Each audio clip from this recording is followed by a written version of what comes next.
Saya Fatimah Najah binti Muhammad Ismail. Saya Nurul Khalisha Rahana binti Khairullah. Saya Siti Natika Ayuni binti Abdul. Saya Siti Nur Alia Maisarah binti Zainal Abidin. Saya Kartika Nuri, anak perempuan Tasir. Assalamualaikum dan salam sejahtera. Kami merupakan 5 orang pelajar dan video ni apa Assalamualaikum dan salam sejahtera. Kami merupakan sekumpulan 5 orang pelajar dan video ini akan membincangkan tentang pengurusan dan pentadbiran tadika atau taska yang berkualiti. Okey, pengurusan dan pentadbiran yang berkesan amat penting bagi memastikan tadika atau taska dapat beroperasi dengan sistematik dan lancar.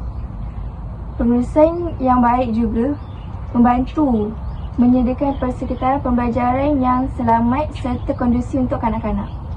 Dalam video ini, kami akan menghuraikan beberapa aspek penting dalam pengurusan tadika dan taska. Dalam video ini, kami akan menghuraikan beberapa aspek yang penting yang perlu diberi perhatian kepada pengurusan tadika dan taska. Yang pertama adalah etika perguruan. Etika perguruan merujuk kepada nilai dan prinsip profesional yang perlu diamalkan oleh setiap guru dalam pendidikan awal kanak-kanak.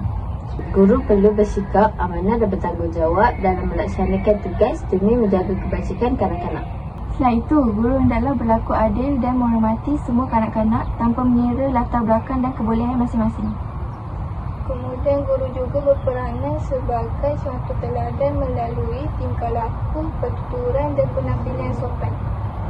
Kesimpulannya, etika yang baik dapat membantu kepercayaan ibu bapa serta kualiti pengurusan tadika dan taska. Yang kedua ialah alat permainan yang menyokong perkembangan kanak-kanak. Alat permainan merupakan elemen penting dalam proses pembelajaran kanak-kanak. Selain itu, permainan yang sesuai dapat membantu proses perkembangan fizikal, kognitif dan sosial kanak-kanak. Alat permainan kanak-kanak mestilah selamat, tidak berbahaya dan sesuai dengan peringkat umur kanak-kanak. Contoh alat permainan ialah blok binaan, puzzle, permainan peranan dan bahan seni. Penggunaan alat permainan berkualiti dapat merangsang kreativiti serta pemikiran kanak-kanak.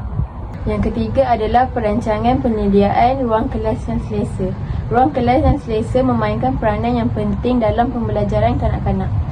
Selain itu, susun atur kelas perlu selamat, kemas dan mudah diakses oleh kanak-kanak. Pembahagian sudut pembelajaran seperti sudut membaca dan sudut bermain amat digalakkan. Pencahayaan dan pengudaraan yang baik perlu dititikberatkan. Ruang kelas yang terancang dapat membantu kanak-kanak belajar dengan lebih tenang dan lebih fokus dalam kelas. Yang keempat adalah peranan guru. Yang keempat adalah peranan guru dalam memastikan keselamatan. Keselamatan kanak-kanak adalah keutamaan dalam tadika dan taska. Selain itu, guru perlu sentiasa memantau pergerakan dan aktiviti kanak-kanak. Peralatan dan kemudahan perlu diperiksa bagi mengelakkan sebarang risiko kecederaan kanak-kanak. Guru juga perlu mengetahui prosedur kecemasan seperti kebakaran atau kemalangan. Langkah keselamatan berkesan juga dapat memberikan ketenangan kepada kedua ibu bapa. Yang kelima adalah perancangan pemakanan nutrisi kanak-kanak. Pemakanan yang seimbang dapat membantu pertumbuhan dan perkembangan kanak-kanak. Selain itu, makanan perlu mengandungi nutrien seperti karbohidrat, protein dan vitamin. Cara pemakanan yang teratur juga membantu membentuk tabiat pemakanan yang sihat. Kebersihan semasa penyediaan makanan perlu diberi perhatian. Pemakanan yang baik dapat membantu peningkatan kesihatan dan daya tumpuan kanak-kanak. Secara keseluruhannya, pengurusan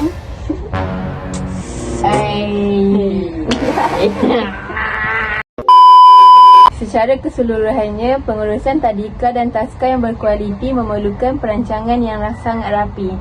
Selain itu, kerjasama antara guru, pihak pengurusan dan ibu bapa amat penting. Aspek etika, keselamatan dan persekitaran pembelajaran perlu sentiasa dipantau. Dengan pengurusan yang baik, perkembangan kanak-kanak dapat dicapai secara holistik. Dengan itu, sekian terima kasih kerana menonton pembentangan kami. Bye. Terima kasih, bye.